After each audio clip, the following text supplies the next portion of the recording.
Hey everyone, Professor Nagel here. We are going to work through exercise 4-2, Enhance the Invoice Total app from Murach C#.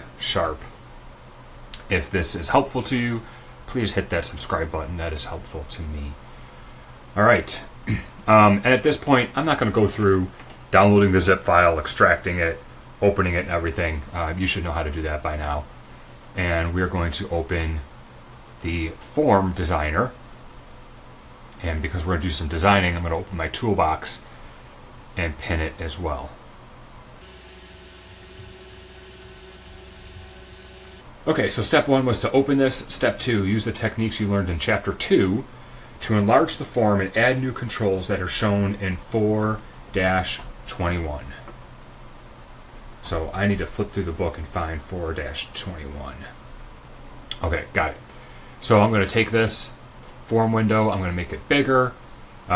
These buttons, I'm going to move down here, and we're going to add 3 new labels and read-only text boxes.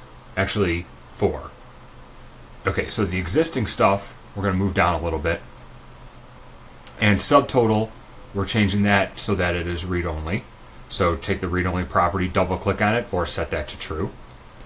And we're going to add a new label right above this. And this one is going to say enter ampersand subtotal. All right, so the ampersand before the S is a access code or an access key, and there should only be one of those per form, and there's already one on this label with subtotal, so we're going to get rid of that one. All right, so the label that's just subtotal, get rid of the access key. All right, and I'm not liking how these are spaced out, but I'll deal with that in a moment. And then I need a text box that I'm going to throw in here. Yeah, I didn't give myself enough room. And this text box is going to be named txt enter subtotal.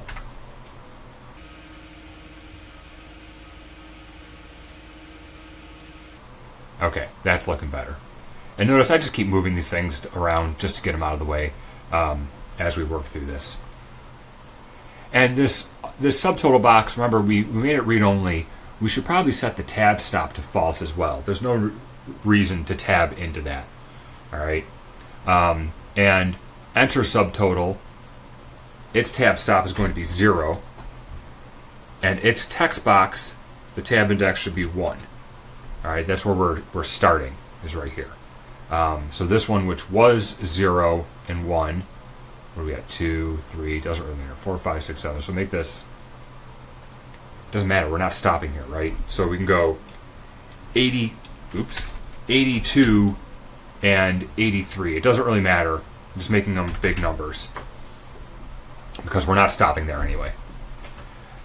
Okay, we need 3 more labels and text boxes. Let me show you what we're trying to build here. This is what we're trying to build. All right, I have the book open on my other screen. So we just did this bit, and we're going to add these things. All right. So here's the thing: you can drag labels over and drag your text boxes over and all that stuff.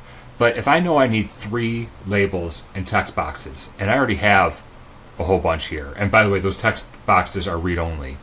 Why don't I just take these 3, I highlighted them, copy paste, line them up, and now I can just rename these things. All right, so instead of this being subtotal, it'll be number of invoices. Instead of discount percent, this one is total of invoices, and instead of discount amount, this is average of invoices. All right, and that's a little close. We'll move it over a little bit. There we go. And I'm going to rename these text boxes as well. This is going to be txt number of invoices. I'm using long names here. Let's see if they're, yep, they're using the same ones. Great. Great minds think alike. txt total of invoices. Remember, we're using camel case, where the variable name, in this case the object name, starts lowercase, txt. Remember, txt is the prefix for our text box. And then with camels, every new word is capitalized. So average of invoices. So we have that, calculate, exit, and we need one more button. And they're going to go. It's going to go between calculate and exit. So right between these things. And this button is going to say clear. So we're going to call this btn clear. And it's C ampersand clear, like that. So the access key is on the L. And now these buttons can be moved up a little bit. Let's line it up nicely. That looks good. Take this. That looks good. All right, we're happy with it. Save. And we just did steps 2 and 3. I know it was simple, what we just did. We didn't do any coding, but let's just run this to make sure we didn't break anything. Excellent, we didn't break anything. All right, now we're going to switch to the code editor. The way I like to switch to the code editor is hit F7. That'll take us into the code.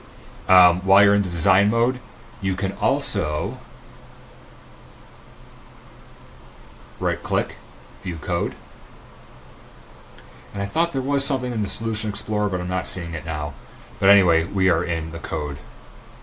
We need 3 class-level variables for the number of invoices, total of invoices, and average of invoices. And the reason we need that is because every time you hit the calculate button, like the total of invoices should go up by 1. But remember, every time this method ends, right here, any variables inside the method are basically destroyed.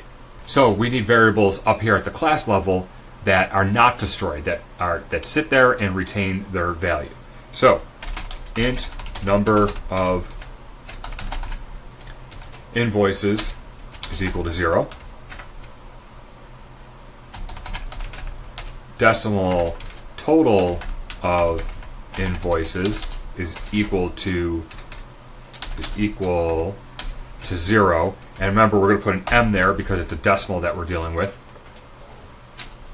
And one more decimal for average of invoices. And that is also starting at 0. All right, because when we first run our application, we have 0 invoices. The total was 0, and then obviously the average of that will be 0 as well. All right, hit save. Okay, and then edit the code. So previously, we were pulling the subtotal from this box. Now we're going to be pulling, which was txt subtotal. Now we're going to pull it from this box up here, which is txt enter subtotal. I'm going to copy that because I'm efficient. And I don't want to retype it. When I go back to my code, what we're looking for is txt enter subtotal. That's where we're getting the value from. Convert it to a decimal, put it into subtotal. And the first thing we're going to do is txt subtotal.text is going to be equal to whatever that subtotal value is, and we're going to make it a string and treat it as currency. So the C treats it as currency. So this is what the user entered. We convert it to a decimal, store it in subtotal, and then just put that back out onto the form so the user can see the value. And quite honestly, after they do that, txt enter subtotal.text should be emptied. So once all this computation's done, which was from the starter file, we need to take these class level variables, and do some work with them. All right, so work with class level variables. Put a comment in there so we know what we're doing. Number of invoices, every time we run this with a new value, that gets incremented by 1. So plus equals 1. Add 1 to the number of invoices from the system. And total of invoices plus equals invoice total. So we add this invoice total to whatever that class level variable total of invoices is. And then average of invoices, and look, this is where our autocomplete is failing us, right? It's just following along, and it's not right. You know, there is no, all this is going to do is take average of invoices, which is 0, and add to it average of invoices, which is 0. That's just wrong. All right, average invoices is equal to total of invoices divided by number of invoices. So don't always trust your code autocomplete. All right, sometimes it's great, sometimes it's not. And then we need to take these values and put them back here into the form. All right, so txt number of invoices dot text is equal to number of invoices, and we need to just say that this is a string. All right, because number of invoices is an integer, we need to convert it to a string to put it into the text property of that text box. Txt total of invoices dot text is equal to total of invoices to string as currency, and txt average of invoices dot text is equal to average of invoices to string as currency. All right, I'm just reviewing the code that they give us in 4-21. We did this bit. Invoice total, for some reason, in the code they originally gave us, they didn't round it to 2 decimals, so let's make sure we do that. Make that round 2 right there. And the only difference is they had this code down here. It doesn't matter wherever you clear out that txt enter subtotal, it doesn't really matter. So let's check this out. F5, run it. So invoice total 225. I hit enter. What we entered was $225 with a 25% discount. There's our discount amount. There's our total. We now have one invoice. All of our invoices totaled $168.75, and the average is $168.75. Oh, look, but our focus went to this subtotal box. Our focus should have been up here. All right, so let's fix that real quick. Right here, txt subtotal.focus. That's not what we want. We have txt enter subtotal.focus. All right, try that again. 225, hit enter. So everything that was the way it was before, except now our focus is up here. So now if the next invoice is 450, and it shows us, right? I entered 450 like this. It formatted it as currency. 25% discount, there's the amount. Now we're at 2 invoices. That's the total, that's the average. All right, so that looks like it's working quite well. The clear button's not doing anything. Calculate is that button, right? That's the one that we've been working with, and exit still works. So we just need to write out the clear button. All right, so we are done with step 5. Step 6 is use the techniques we learned in chapter 3 to start the event handler for the click event of the clear button. All right, really simple. Go back to your designer, double click on the clear button. And now we have a method that will run when you click on the clear button. And when you hit clear, we want to clear these text boxes. Quite honestly, we want to clear everything. All right, so txt subtotal.text is equal to nothing. I don't even know what the next one, discount percent. So I'm going back and forth between the code and the designer by doing Control Tab. As you hit Control Tab, and I'm holding down Control, I'm hitting Tab, you can flip back and forth between your active windows. And if you're on the designer, which we are, and you just hit Control Tab and let go, it goes to the other window. Because I only have 2 active windows open. All right, so Control Tab allows me to go back and forth. So I can Control Tab, look, all right, discount percent. Control Tab, now I can start coding. Txt discount percent dot text is equal to nothing. And yeah, I can like put these in whatever order I want, right? So I can do number of average invoices dot text is equal to nothing. I can put that there. But do yourself a favor, keep this in the same order as your form. All right, it'll preserve your sanity, which also means I should probably have txt enter subtotal.text is equal to nothing as well.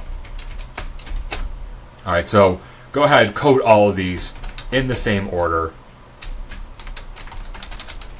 as they appear on the form.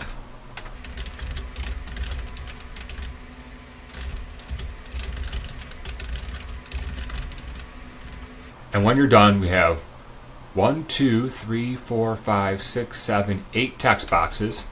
1, 2, 3, 4, 5, 6, 7. Oh, I only have 7 lines of code. So I'm missing one. I know I'm missing txt total. All right, so we have 1, 2, 3, 4, 5, 6, 7, 8. 8 lines of text. Great. Let's run this. We're going to make sure that it works. 250, hit enter. I'm going to put a value in here just so I can have a value so when I hit clear, it clears it out. All right. Now here's the thing though. When you hit clear, you cleared all these text boxes, but what you didn't clear, watch this, if I do 600, it remembered I had an invoice before. All right. So when you hit clear, not only do you clear the text boxes, but we also want to clear the class level variables. All right, and that's these 3 up here. So, number of invoices, and honestly, it's the same code. It's this code right here, except we're not declaring the variables. Right, they're already declared. Clean up that code. So number of invoices is now 0. Therefore, the total is 0 as a decimal, and average is 0. So now when we run this, and we do 250, and I hit clear, and then I put in 600. When I put in 600 after hitting clear, now there's only one invoice, and the total was 450. Remember, that's the discounted total. So that's what clear is doing for you. And the last thing we want to do is we want to put the user's focus back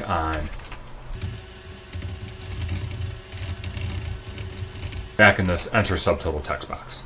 Okay, that was 6 and 7. 6 is coding it, 7 is testing the app.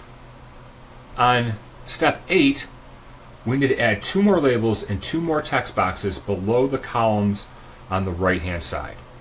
All right, so just give me some room to work. I'm going to add 2 more, so I'm selecting these 2, copy, paste, line it up, and these are going to say largest invoice,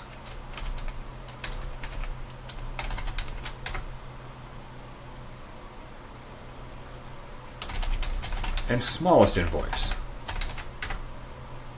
So I'm going to call these text boxes txt largest invoice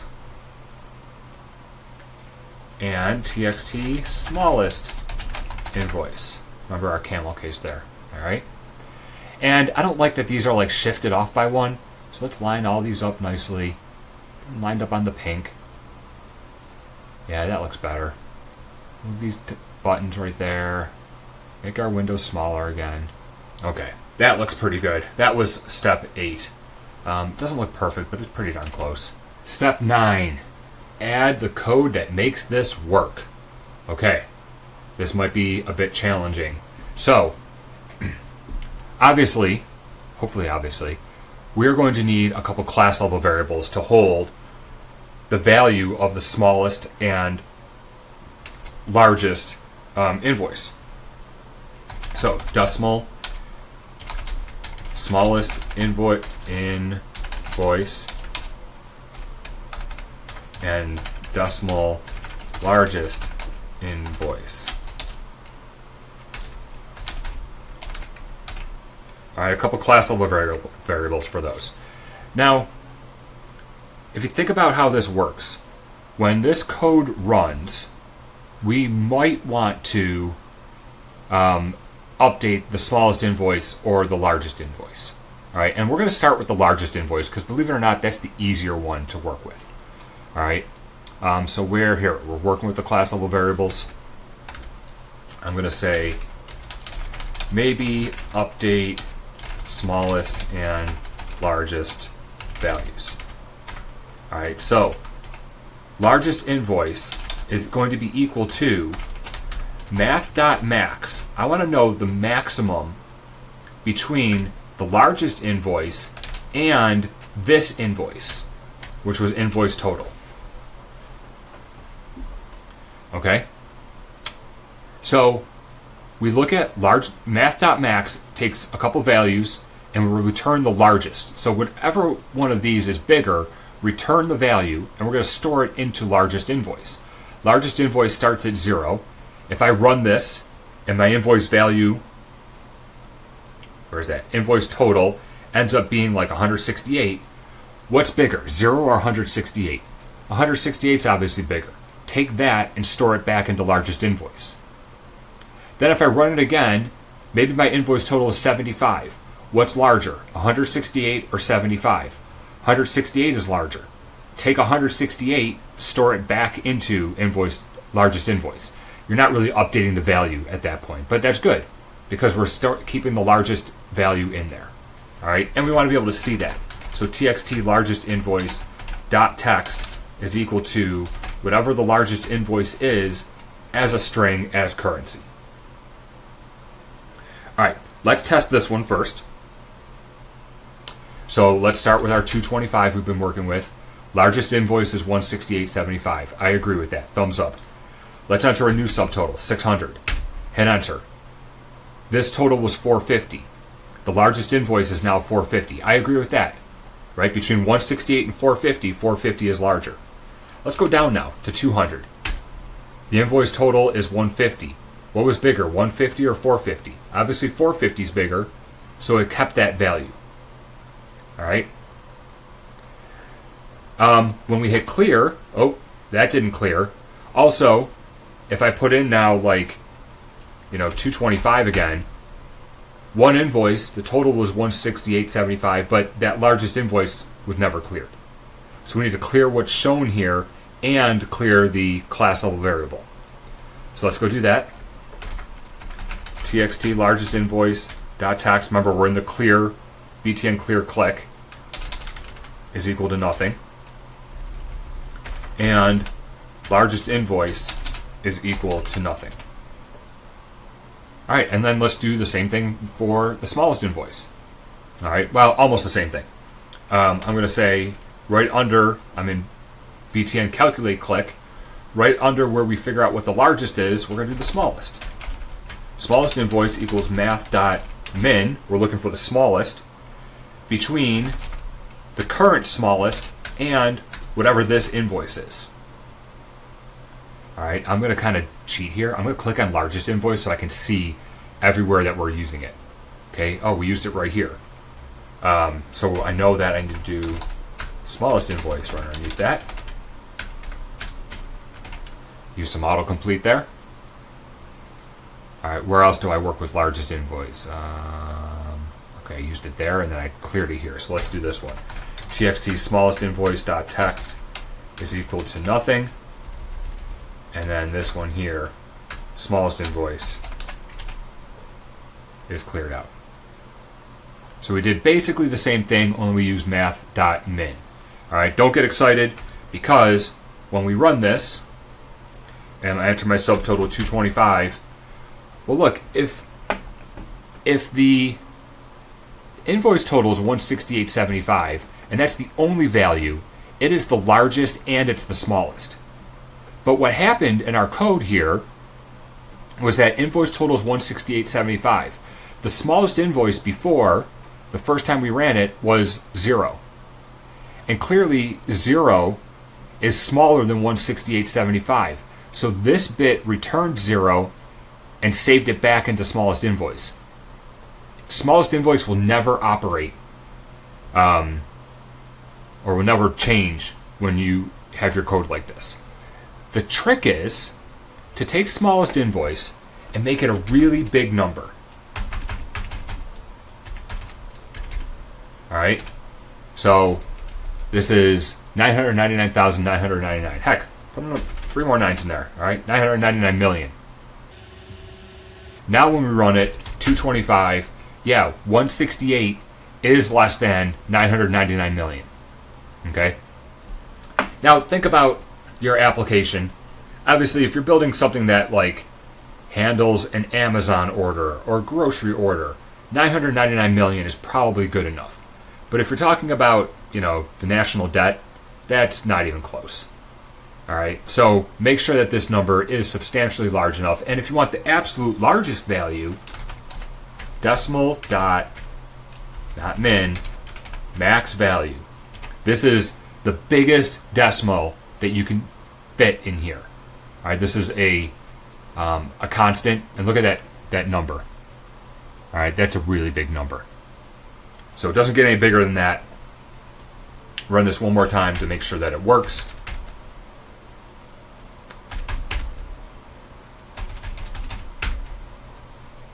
All right, it looks like it's working now. Keeps track of our largest, our smallest. We can hit clear and start over again. Oops, look at that. When we hit clear, this is why we test things. Smallest went back to 0. Remember why? Because when I hit clear, I set it to 0. I don't want that. I want decimal dot max value. Okay, that's why we test things. And again, I know it sounds silly. If you make a change, test one more time.